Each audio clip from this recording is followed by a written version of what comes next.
Hello, welcome to the new RDC presentation demonstration. My name is Melissa Helber. I am with the Office of Immigration and Refugee Affairs.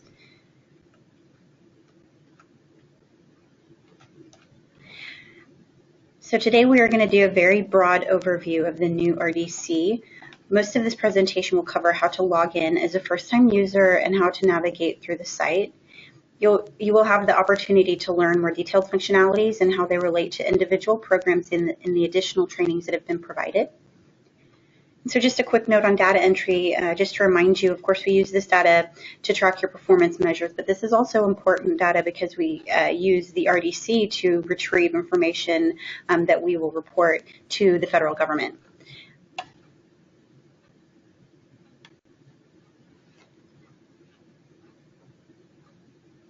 So there's three main ways we're going to go over the navigation of the site. One is the admin functionalities. We're going to go over some of the client intake and then some of the reporting functions as well.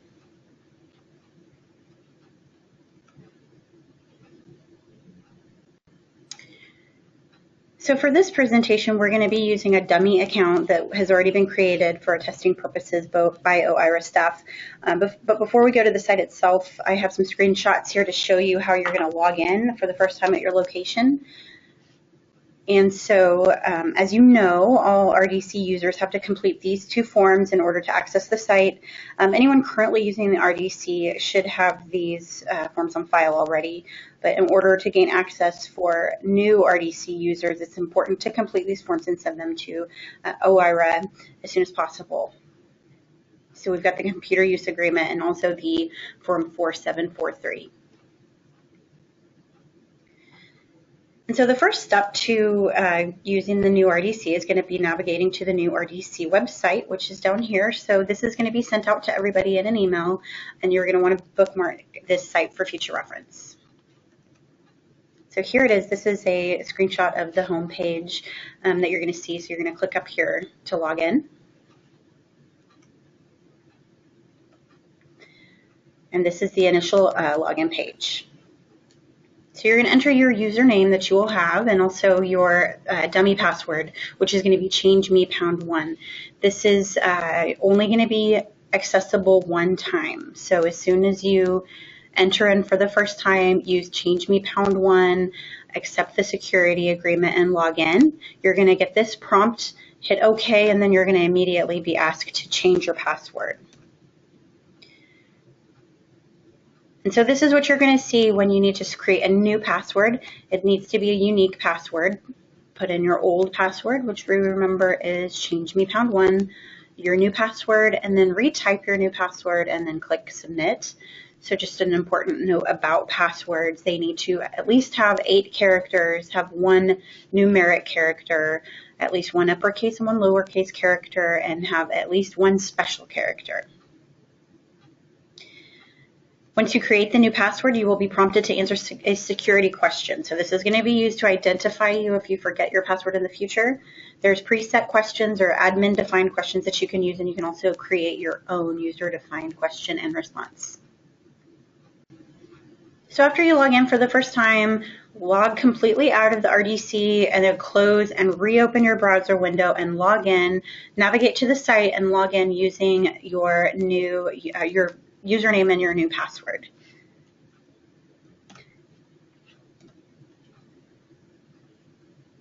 Okay, so that's the end of the little brief presentation just about how to log in. Now we're going to go to the RDC itself, and I'm going to do a little demo for you guys. All right, so as of recording this, the RDC is not live yet, so this is just a testing environment. So please disregard this site information up here.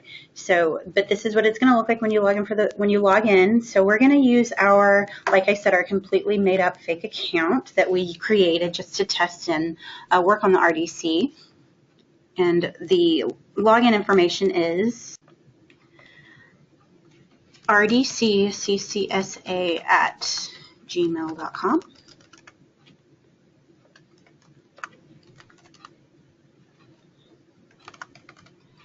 It's important that you read and understand and accept the security agreement before you move on.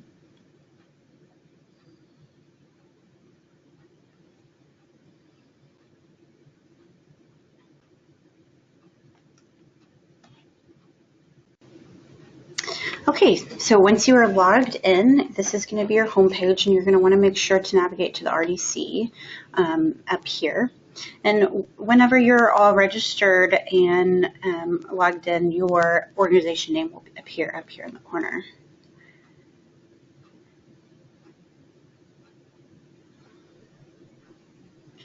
Okay, so this is the home page for the new RDC. So like I mentioned before, this is going to be just a very broad overview.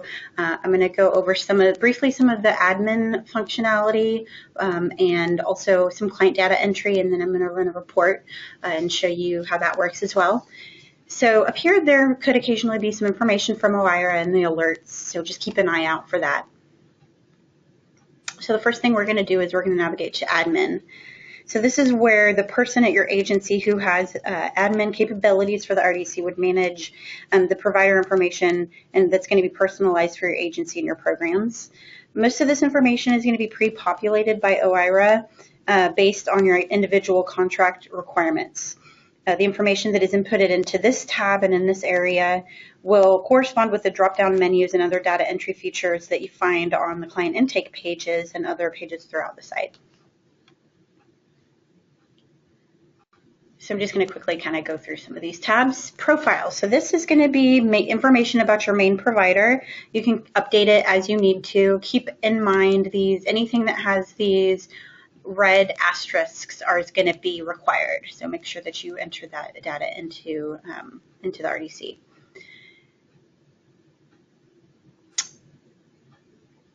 So some organizations have multiple sites. Not all of you do, but some of you do. So this is where your agency would keep track of information for all of your different sites, and you can update site information here. So for example, Refugee Services of Texas has more than one site throughout the state, and so they could keep track of the main provider and then the different sites, list them out here, keep track of their address and their other information, and update it if it changes. And the services tab is going to be where your organization is going to keep track of all of the different services that you're authorized to provide. So in this case, Catholic Charities, Archdiocese of San Antonio, which again is just a dummy account. This is not actually, and doesn't correspond with their actual organization information. So their site is going to be, since they just have the one site, will also be Catholic Charities San Antonio. And so for, in this case, these are the services that we can choose from when we're doing data entry later. And the activities, similarly, are activities that are associated with the services that you provide. These drop-downs will, again, correspond with client data entry fields that we're going to go over a little bit later.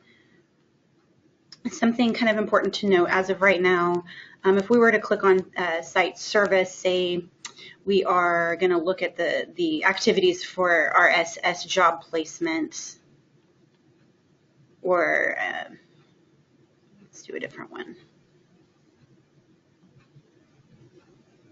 Okay, so for social adjustment for RSS for CC San Antonio, in this case, we have this list. And just to let you guys know that even though it looks like providers can alter the information on the page, that's not what is intended. Right now, we're kind of working on getting this updated, but this should be looked at as just a kind of a straight list of the different services.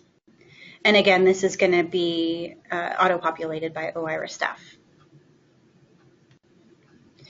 And then the performance measures tab, this is where you're going to keep track of your performance measures, and you're going to need to enter this in at the beginning of each contract year.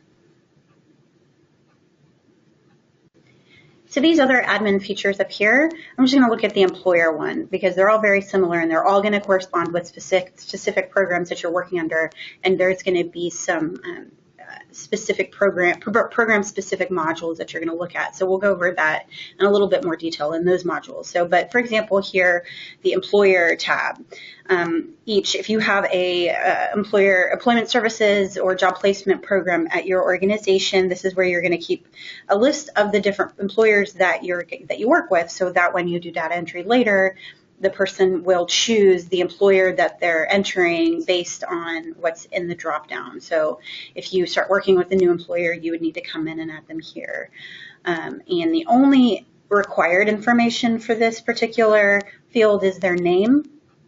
But if you'd like to use the RDC to track their address or their contact information, you certainly can do that here. But it's really important that you enter the name so that it'll pop up it'll be on the drop-down for data entry. And then we have a similar tab for classes, for certification, and also for group activities, and that's going to be more program specific. Okay, so at this point, I think we are ready to look at client pages. So this is going to be where we're going to enter information, either information for a new client, enter in a new client's intake information, or update activities as you go along. So you can search for clients to add information for an existing client, but in this case, we're going to add a new client so that you can see the intake page. So here's page 1 of the intake, client intake. As you can see, it's pretty basic information that you're going to collect when you first meet with the client, their alien number, intake date, name, address, that type of thing. A couple things to note on here. Social Security number is not a required field. As you can see, it doesn't have the asterisk for the first time when you enter the data, because of course in a lot of cases the client isn't going to have a Social Security number yet, but you will be prompted to re-enter that later because it's very important that we get that data whenever it's available.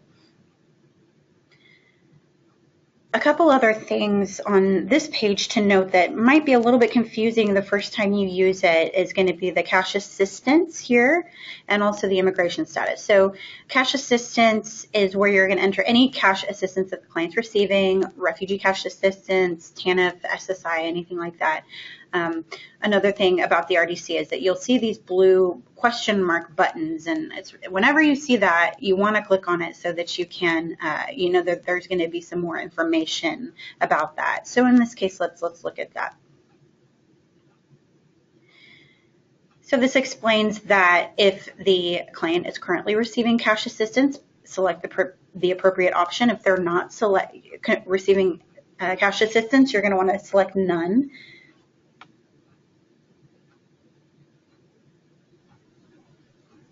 So we're going to want to edit cash assistance for this client. For this purposes, let's say that this client is receiving SSI.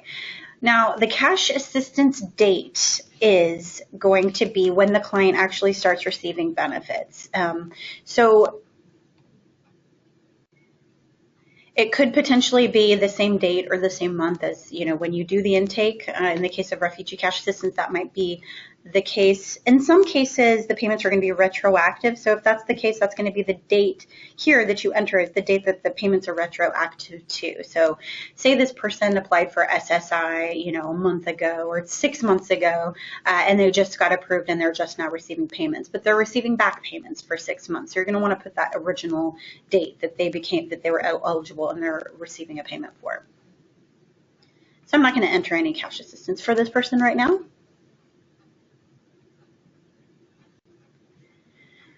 Right, so for our training client here, let's see, their alien number will be 123456, no social yet. Their intake date is going to be today. We did the intake with them today. This defaults to active, so they are an active client. And let's just say that their name is John Smith.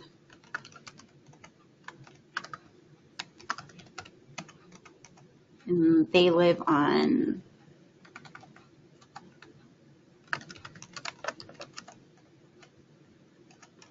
So I'm going to put their zip code in first, and it's going to auto-populate city, state, and county, which is cool. So they don't have a phone. We're not going to worry about that. Let's see, John Smith is a new client who is from Afghanistan. And let's see, his native language is, let's see if it's on here. Say it's Farsi, and ethnicity is optional. But you can see I could choose an ethnicity from this drop down if I wanted to keep track of that. See their country of birth. His country of birth is Afghanistan. His date of birth is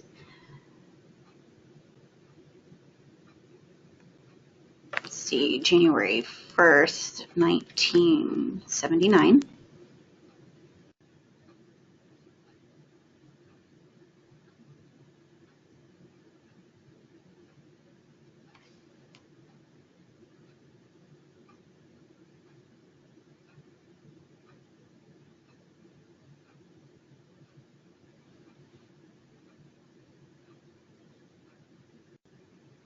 He is not going to be receiving any cash assistance, so we're going to enter none here and save. Oh, I need to enter the date. I'm going to look at that because that's a question. Let's see. That doesn't make sense. It's asking for a date. Oh, well, I looked at the question mark and it does say you will be prompted to enter today's date if client is not receiving any cash assistance. All right, so I'm going to put in none. And then today's date, which is August 3rd, 2015.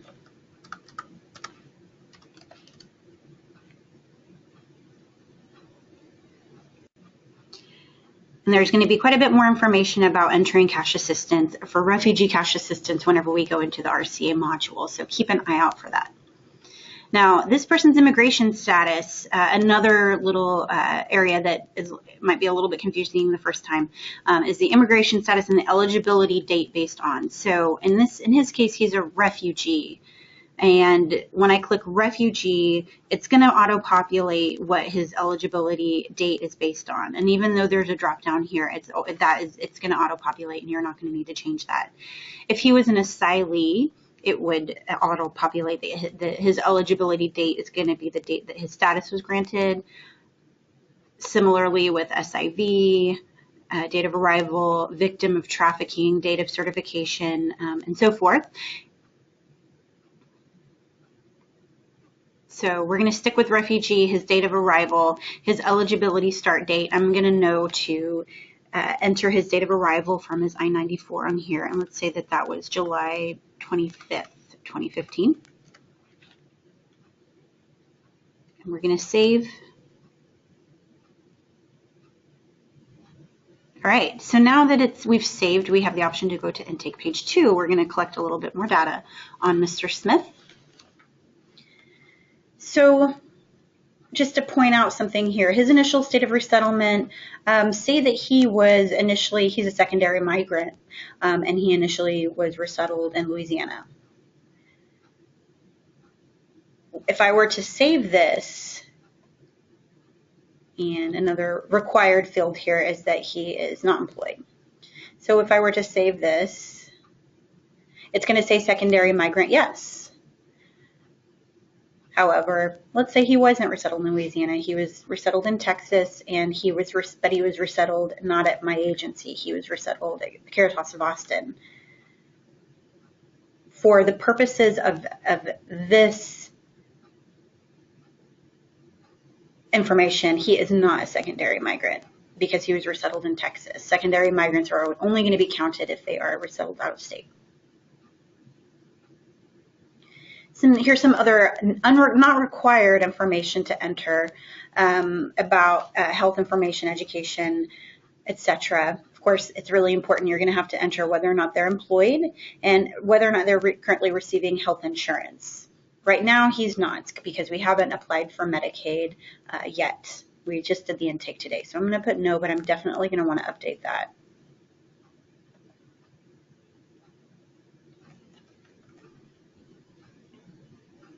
And save. All right, and so we have successfully entered Mr. John Smith into the RDC.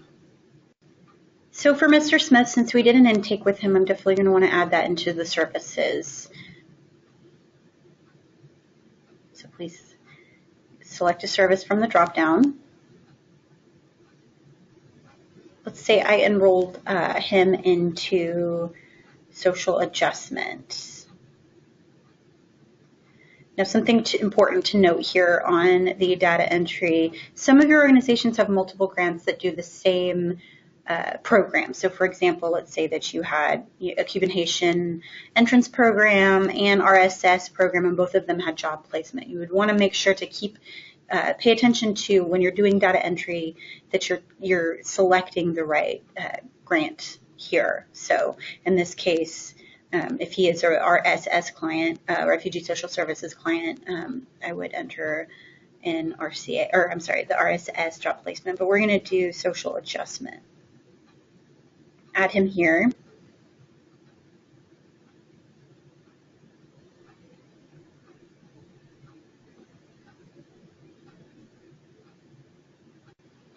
And I'm going to go to this yellow light bulb here, and it's going to open up his social adjustment page.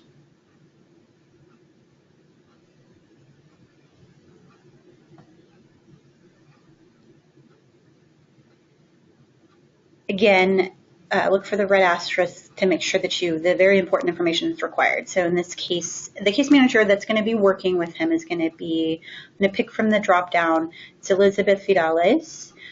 His eligibility start date was the date that he arrived in the U.S., which is auto-populated here. And then for the Refugee Social Services programs that do have a time limit on when he's going to be eligible for services, it's going to let you know that here. So if you're working with a client that might be approaching their 5-year time limit, you're going to want to pay attention to that here, because it'll tell you. So we're going to enter a service start date. Today would be the date that we started services with him. And also today is the date that we created the service plan with him.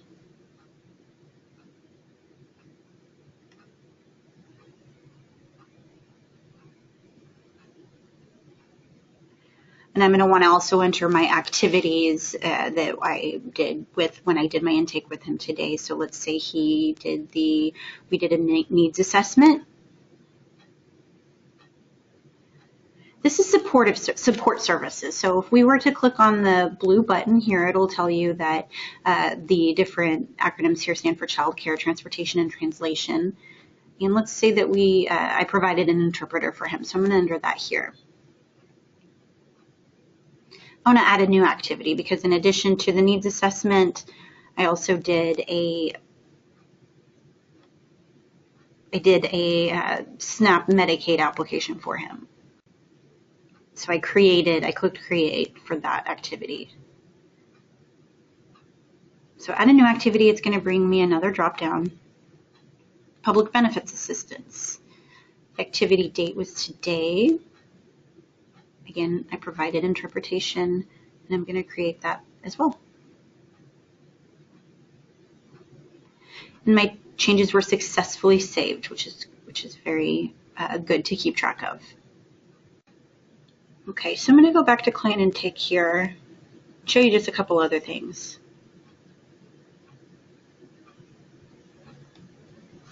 And again, on client intake page, I do want to point out that there is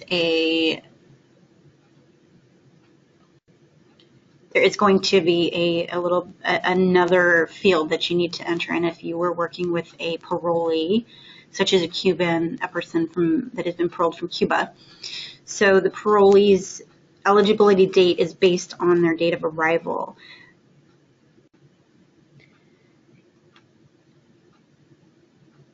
And in order for us to properly track the parolee categories, we ask that you enter in here whether that they are category 1, 2, 3, 4, or 5. And those are just categories that we created in order for our own data management here. So this would be a great time to click on the blue icon.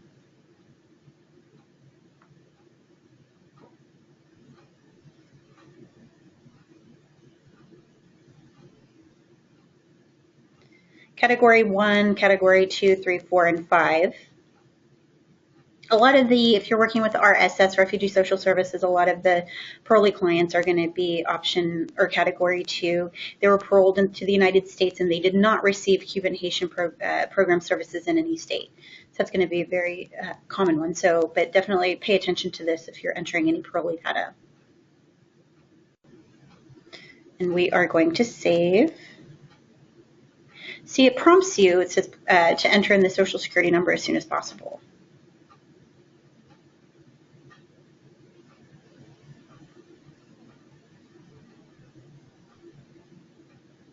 We're going to change this guy back to refugee. And save it.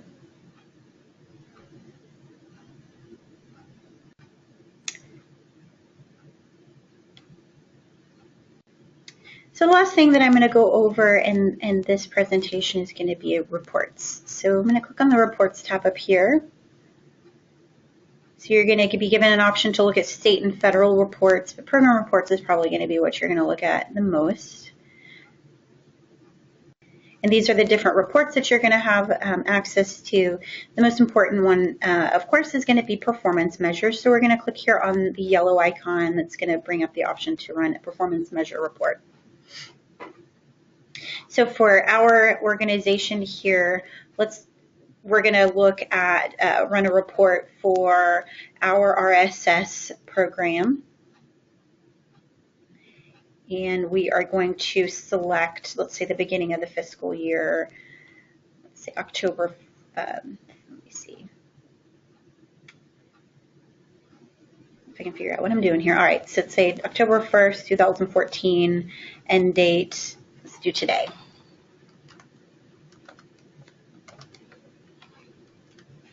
Generate report. And there you go. This is going to bring up all of our performance measures data. So it's pretty self-explanatory and pretty user-friendly. We can run the report in Excel. We can print it in PDF.